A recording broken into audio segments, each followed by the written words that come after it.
Période de questions à Québec. Jean-François Roberge, le ministre de l'Immigration, qui est mitraillé de questions par les partis d'opposition sur le changement de perspective de Christine Fréchette. Je vous rappelle que Christine Fréchette a fait un virage à 180 degrés après avoir dit qu'elle ne voulait pas réinstaurer le programme de l'expérience québécoise sous la pression, disant avoir entendu les gens un peu partout au Québec, affirme que si elle devient première ministre, si elle est élue chef par les militants de la CAQ, chef de la coalition Avenir Québec, elle va réinstaurer le programme de l'expérience québécoise, le PEQ, pour 2 ans.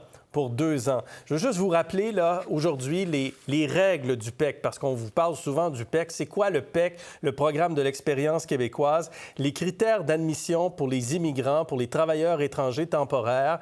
Ils ont accès à ce programme-là qui va leur donner la résidence permanente éventuellement. Ils doivent avoir occupé un emploi à temps plein pendant 24 mois au cours des 36 mois précédant la demande. Ça, on enlève ça avec le nouveau programme de M. Roberge. C'est sur invitation. Donc, le chemin n'existait plus de la même façon. Et pour les diplômés, ils devaient avoir obtenu un diplôme admissible dans les 36 mois précédant la demande ou avoir occupé un emploi rémunéré à temps plein 12 mois après la fin des études. Donc, on ramène ça. Vous avez entendu M. Roberge, le ministre de l'Immigration, ne pas répondre directement aux questions parce qu'il se trouve complètement en porte-à-faux avec la ministre Fréchette, avec la candidate Fréchette aujourd'hui. Je vous rappelle que M. Roberge a appuyé Christine Fréchette dans la course à la direction de la CAQ. On retrouve tout de suite Christina et Alain pour commenter, bien sûr, ce qu'on vient d'entendre et de vivre. Quel revirement, n'est-ce pas, Alain? Revirement complet, puis je pense une très bonne décision de Christine Fréchette. C'est rare qu'on ait un dossier où on voit sur la place publique tant le milieu communautaire, syndical, les représentants des immigrants qui prennent leur défense, les immigrants eux-mêmes sur le terrain et la partie patronale qui disent la même chose au gouvernement, ça ne fonctionne pas. Et je pense que c'était la chose qu'elle devait faire. On attendait de la souplesse d'une façon ou d'une autre. Et celui qui devrait se faire le plus dur, moi, je pense, c'est même pas Jean-François Roberge, c'est le premier ministre François Legault qui fait beaucoup le beau-père, belle-mère dans cette course à la chefferie et qui semble pas vouloir lâcher le morceau et leur laisser faire leur classe et offrir une proposition aux Québécois et aux Québécoises pour essayer de relancer ce parti-là. Madame Fréchette s'est prononcée sur les réseaux sociaux il y a à peu près une demi-heure. Donc, une demi-heure après les propos de M. Legault qui s'est prononcé en mêlée de presse. On va écouter ce que M. Legault a dit. Et à ce moment-là, il envoyait aussi une flèche à Bernard Drinville qui, lui, promet, c'est-à-dire une clause grand-père, une clause de droits acquis pour permettre aux gens qui sont sur le territoire, avec toutes sortes de restrictions quand même, de pouvoir avoir un accès au programme de l'expérience québécoise. Voici ce qu'il a dit. On ne peut pas demain matin dire on ouvre la possibilité d'un PEC à 350 000 travailleurs temporaires. Ouais.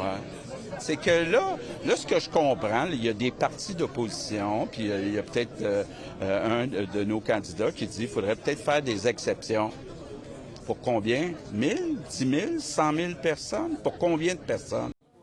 Bien là, il n'y a pas qu'un candidat qui veut des exceptions. Il y en a 2 maintenant. Même la deuxième veut ramener le programme de l'expérience québécoise. Christina, qu'est-ce que vous en pensez? Mais je trouve ça curieux quand même de voir M. Legault qui s'en remet aux 2 candidats dans la course à la chefferie, de voir qu'est-ce qu'il propose. À ce que je sache, c'est encore M. Legault qui gouverne, c'est encore M. Roberge, le ministre. Alors, s'ils veulent changer quelque chose, ils peuvent toujours le faire. Néanmoins, ça vient un peu couper l'herbe sous le pied à M. Drainville, qui imposait l'agenda dans cette course depuis quelque temps. On l'a vu sur le 3e lien, notamment, qui a forcé Mme Fréchette à se commettre, elle qui disait vouloir continuer de consulter. Et là, il l'a poussée à se commettre sur la question du PEC et elle l'a fait et va plus loin que lui.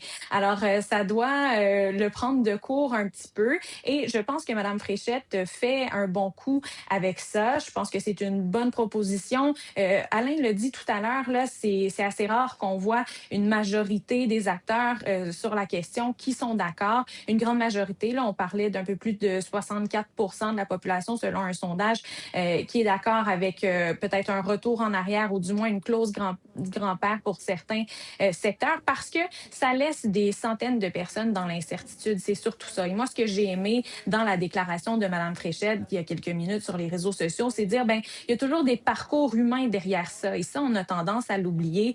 On parle de des gens, c'est pas seulement des chiffres. Quand on parle d'immigration, on a souvent tendance à l'oublier. Et là, elle a consulté des gens. Il y a plusieurs personnes qui lui ont dit qu'ils étaient concernés, qu'ils étaient inquiets.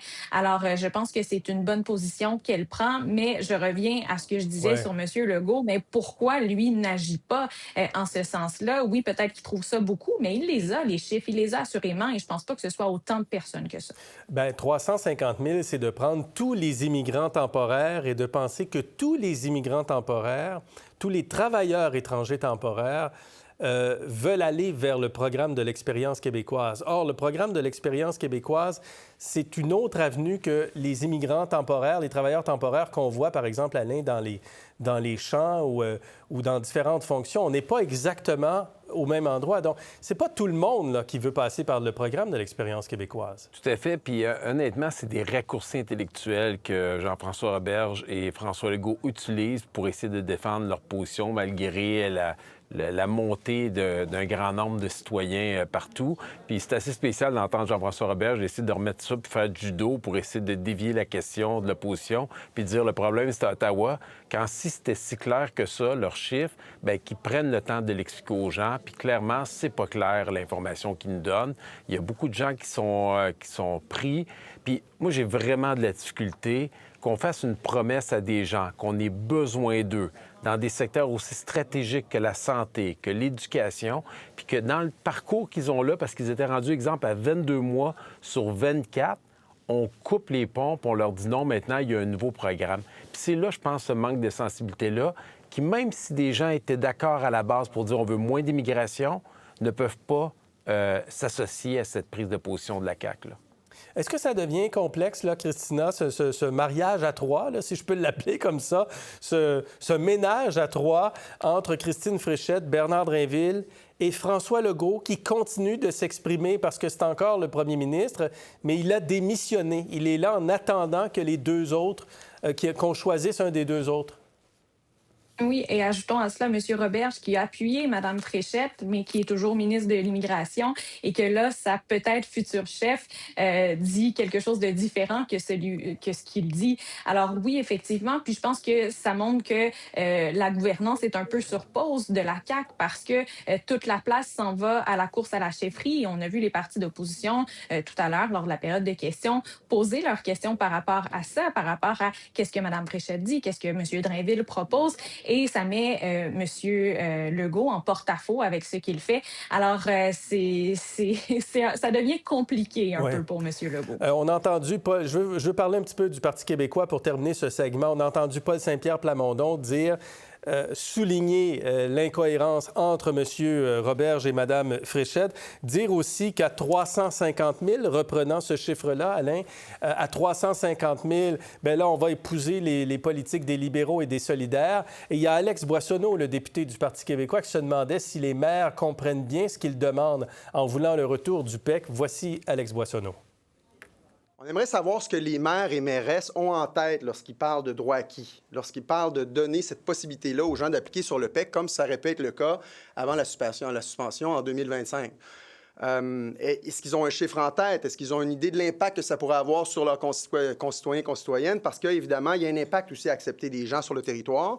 Qu'est-ce que ça veut dire pour le logement? Qu'est-ce que ça veut dire pour les organismes qui donnent des services, par exemple, aux populations plus marginalisées sur le territoire? Qu'est-ce que ça veut dire pour les services de santé, les services d'éducation? Il faut quand même avoir une vue d'ensemble et un tableau général. Le positionnement du PQ là-dedans, Alain? J'ai bien de la misère à comprendre. Je trouve qu'il joue sur une ligne très fine dans un discours qui frôle un peu puis délicatement anti-immigration. Parce que sur le terrain, là, les maires et les mairesses, qui sont les premiers acteurs, clairement ont fait connaître leur position, qu'ils ont besoin de ces travailleurs-là, de ces citoyens-là qui sont engagés, qui sont dans un processus pour vouloir s'intégrer ici. Puis je répète ce que j'ai dit tantôt, là. Alex Boissonneau puis Paul Saint-Pierre Plamondon devraient aller s'asseoir avec tous les leaders de la communauté de tous les horizons. Moi, personnellement, je ne me rappelle pas d'avoir vu ça dans les dernières années, que tant le milieu communautaire, que le milieu syndical et que le milieu patronal incluant une majorité de citoyens au Québec, pensent la même chose d'un enjeu aussi stratégique et important. Christina, en terminant. Bien, Alex Boissonneau apporte un point qui est intéressant, c'est-à-dire protéger la capacité d'accueil ou respecter la capacité d'accueil du Québec. Et on l'a assurément dépassé, et ce, il y a plusieurs mois, plusieurs années. On l'a répété à plusieurs reprises lorsque j'étais à Ottawa. Il faut faire attention à la maîtrise du français, aux gens qu'on accueille, en prendre moins, en prendre soin. On l'a entendu souvent. Mais Alain a raison, il joue sur une ligne qui est très, très fine. Alors, il faut faire attention aux mots qu'on utilise et bon, on remet en question peut-être qu'est-ce que les maires en pensent ou qu'est-ce qu'ils ont dit, quels sont leurs besoins, mais ils se collent aussi à ce que la majorité de la population pense. Alors, je pense qu'il faut faire attention là, quand on parle d'immigration en général. OK, on se retrouve tantôt, Christina et Alain. Merci. À tantôt.